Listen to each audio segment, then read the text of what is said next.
This free step-by-step video comes to you directly from Haynes. You can complete more than 200 jobs on this vehicle when you purchase the complete Haynes online manual at haynes.com.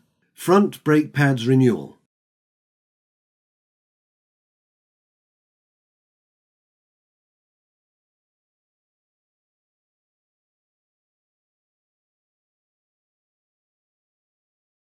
Apply the handbrake, chock the rear wheels, then slacken the front wheel nuts.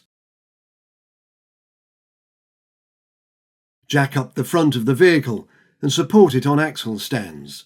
Remove the front wheels. Turn the steering to full lock.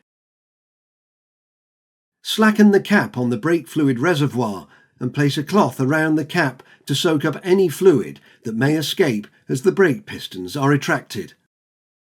If there is a wear lip around the edge of the disc, use a pair of screwdrivers to move the pads away slightly and create clearance.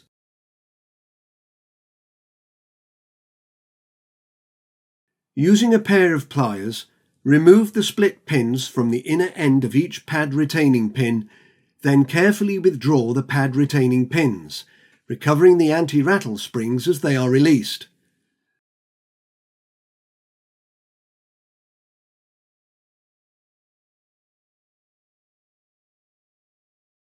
Withdraw the pads from the caliper, noting the location of any brake pad shims fitted.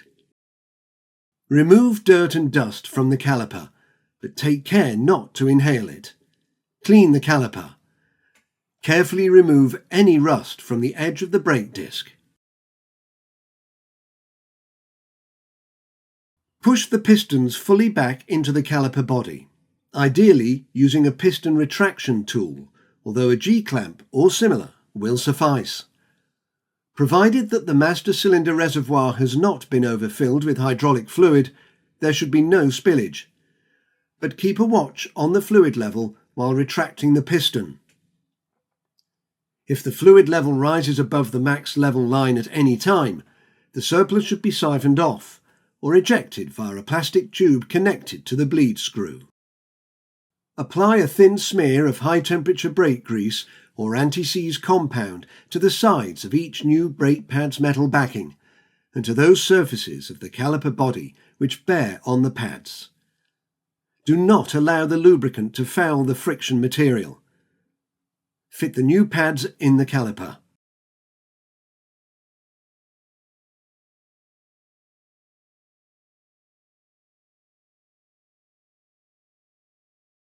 Fit the anti-rattle springs between the pads, then insert the pad retaining pins.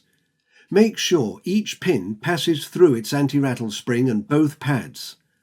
Secure each retaining pin in position with a new split pin.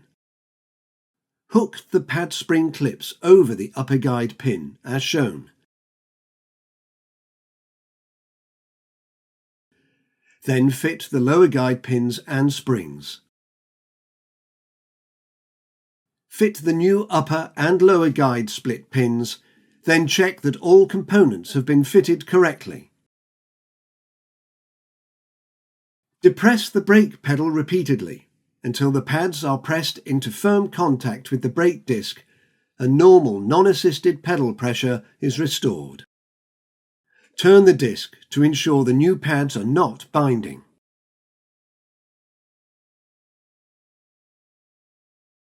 Before refitting the wheels, clean the wheel hub flange, applying anti-seize grease to the hub. Refit the wheels.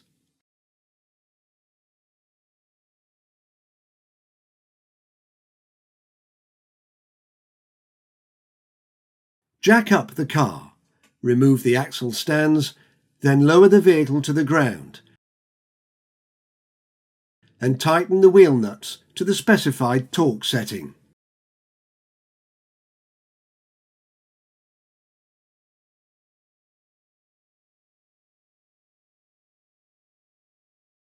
Remove the cloth from around the brake fluid reservoir and tighten the cap. Check the brake fluid level, ensuring it is at the max level in the reservoir. Top up if required.